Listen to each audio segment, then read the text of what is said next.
Presented by Squarespace. What's up guys, Lou here, back with another video, and today we're going to be doing the official iPhone 6 Plus bend test. Now normally I wouldn't do a video like this, but I woke up this morning and saw a number of reports claiming that the iPhone 6 Plus was bending inside of people's pockets. So I decided to pull mine out of my pocket. I'd been using it as my regular phone for the last couple of days, and upon inspection I actually noticed a tiny little indentation towards the center of the device, which kind of implies a little bit of a bend. Not much, nothing conclusive, but some of the images I've seen from other people show a far more significant bend, and the claims are that people are just using it in their front pocket, which normally wouldn't result in a bent aluminum phone. But in this particular case, we have such a large device, I could see this being a significant concern for people. So for the sake of science, today I'm gonna bend this iPhone 6 Plus to see how much force it actually takes to make this thing unusable, or essentially bent in such a fashion that you would be pissed off as the owner of one of these devices. So without further ado, let's get into the iPhone 6 Plus bend test.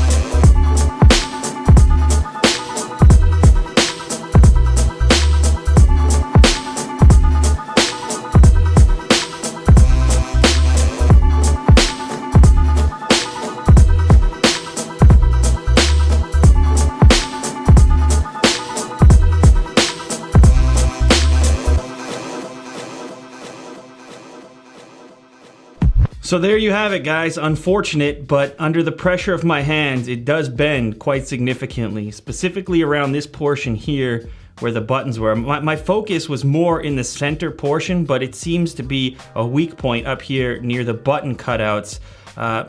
Bottom line here is it's an aluminum phone. It is going to bend if you apply enough pressure like I just did. Now, will this happen in your front pocket? That probably depends on how tight your pants are and how often you're wearing this in your pocket. I think it could. This was painful to do, but for the sake of science, to let you guys know if it's an actual possibility, it looks like it will be a possibility on the iPhone 6 Plus. Not necessarily the piece of information that you guys want to receive as brand new owners of this device. It's probably not going to be the most durable from that standpoint, but it's a huge footprint. Look at the footprint of that thing. This is a huge piece of aluminum, and we all know that aluminum is incredibly malleable, but now we have actual evidence on camera, not just a picture of a bent phone after the fact. Yes, it bends under the force of my hand pressure, just pushing on it. The aluminum bends even with this robust piece of glass. It's time to see how Apple responds to this. If I get any updates, I'll let you guys know in an upcoming video. And quick reminder, I've got an extra iPhone, regular iPhone 6 that I'm gonna be giving away shortly, so subscribe for that. Maybe this is enough information to push you in the direction of picking the 6 over the 6 Plus. Bigger footprint, bigger piece of aluminum, greater likelihood of it bending. There you have it, a little bit of proof right here on Unbox Therapy. Thanks for watching guys. This was painful like I said before, but it's all for the sake of science so that you get a little bit more info about this investment that you're about to make. All right, catch you on the next episode. Later. Squarespace, the all-in-one platform that makes it fast and easy to create your own professional website, portfolio, and online store. For a free trial and 10% off, visit squarespace.com/unbox and enter offer code UNBOX at checkout. A better web starts with your website. Now get to it.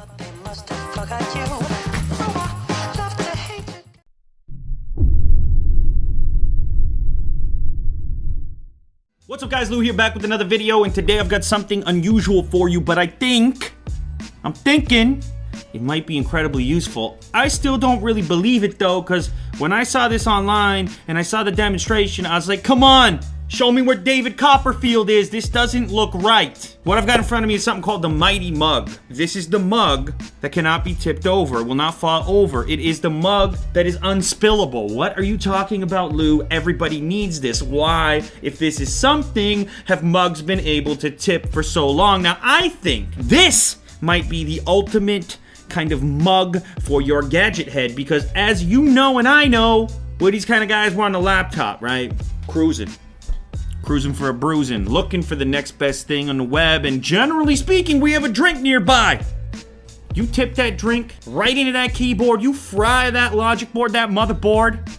You're not a happy camper anymore, are you? All because of what? Because you're trying to save your pennies and use a cheapo mug instead of the unspillable one? What kind of person are you? I have a Coca-Cola classic. The classic's in the house. Coca-Cola, hit me up. I'm still waiting for your phone call. This one is kind of a more traditional coffee style. This one looks like it's for a cold beverage. It includes a straw. It lifts straight up, but it grips to the surface. You know that game that you play at those motivational things where it's like, do you trust the guy behind you? Just fall back. He'll catch you. You know the game I'm talking about? That's the moment we're gonna have. That's the moment we're about to have here. Junk inside. It's interesting. So the bottom part of it is the fact that it like pivots a little bit. I'm gonna put the mug to the side for a moment, but like I said, they essentially function the same. I just picked it up and there was no problem, so. Oh man, this is nerve-wracking. I got all this camera equipment over here and I'm gonna try and tip this thing over. Remember what I said, Coca-Cola, I'm waiting for your phone call. Anytime. Phone lines are open. You lift straight up and it comes up, but. Oh! Oh, towards the camera. It's stressful every time. It looks like it's gonna go. You feel like it's gonna. But it ain't gonna go. What if I. Woo! Got me feeling a little nilly-willy. That's a lot of. Do I slap it? Do I slap it?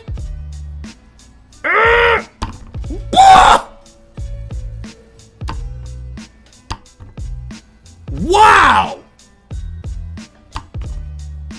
What? How do I not have this already? How does everyone not have this? I mean, if you could forget about the splash coming out the top, which you could. I'm split. Whoa, man. My life has changed. What about picking it up? So let's say I want to take a drink. What? This is like too genius. This should be the only cup allowed on desks across America. This one. It makes a simple claim, but it's a hell of a claim. And I was skeptical. Come on!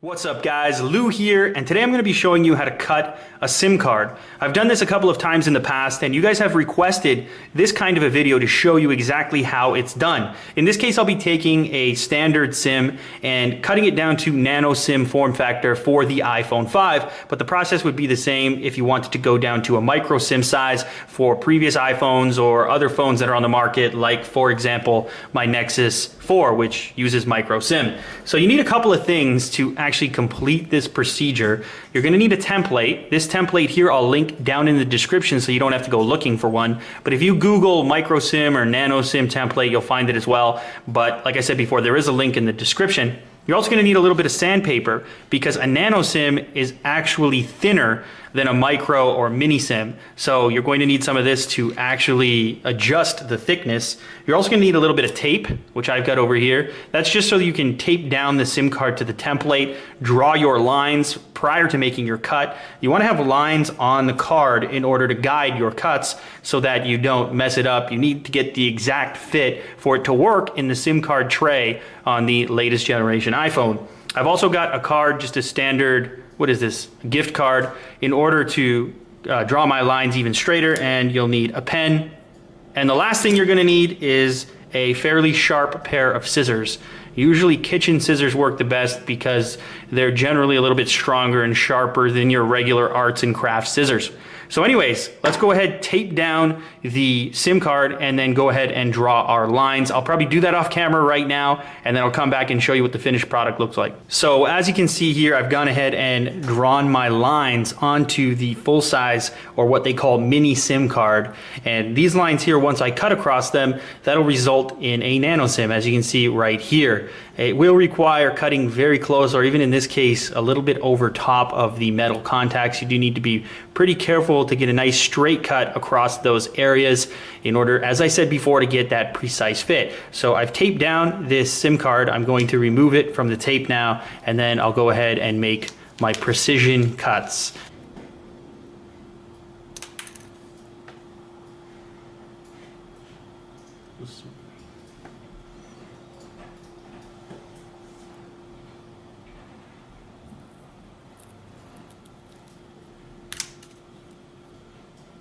So when you're cutting all the way down to a nano SIM like this, you're basically just cutting around the contact point, the metallic portion of the card. There's really no plastic left when you're finished.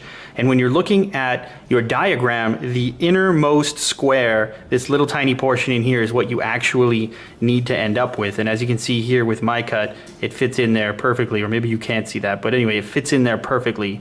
So as far as the lateral cuts go, you want to go right along the edge of the metallic portion, removing the plastic sides. I've got a bunch of scraps over there, which wouldn't tell you much at this point, but basically you want to follow the inner square on the diagram from the mini SIM to nano SIM portion in order to get down to this nano SIM right here. Now the next step actually requires a little bit of sanding, because the last thing that needs to happen is you need to decrease the thickness of the actual card.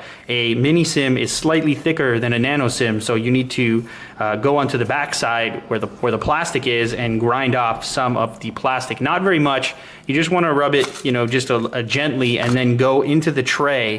Do you have that there? Yeah, here's the tray.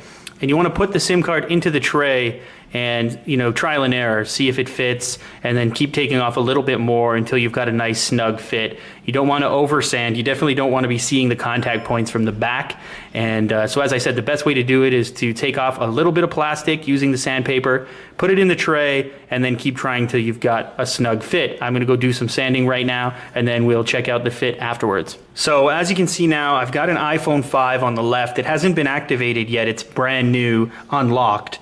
And to my right is where my SIM card and the tray is. And I'm going to try and show this to you. I've sanded down the back to the point where you can sort of barely start to see the shadow of the metallic portion of the SIM card underneath. That means you're close enough. You don't want to go any further than that. And you want to also make sure that you've got a flush fit on the top side of the tray. That means it's good too. So at that point, you're ready to insert the card and then go ahead and use your phone. This SIM card is not activated yet. It needs to be activated via phone call or the web. So you're not going to see your service jump up right away in this particular case. But if you're coming from a SIM card that is activated at this point, you will see your service jump in. So anyway, as you can see, a good fit, perfect fit here on the iPhone 5. So that's a little tutorial. I just want to mention real quick, guys, that you do this at your own risk. You don't want to be messing around if you're scared of ruining your SIM. Generally, they're about 20 bucks or less. So if you don't mind, if you're not too paranoid, then you can go ahead and attempt this yourself. So anyways, you can see now that rather than saying no SIM, instead it says no service. Let's wait for the camera to focus there. Hopefully it can. It says no service now because the SIM is not activated, but it is reading the SIM as being there, so we've got a good cut in this case. So if you guys go ahead and do this, good luck. And if you enjoyed this content, if you found it helpful, or maybe it'll be helpful in the future, make sure to leave a thumbs up down below. It does help out a bunch. And thanks as always for your viewership. I'll catch you guys on the next one. Later.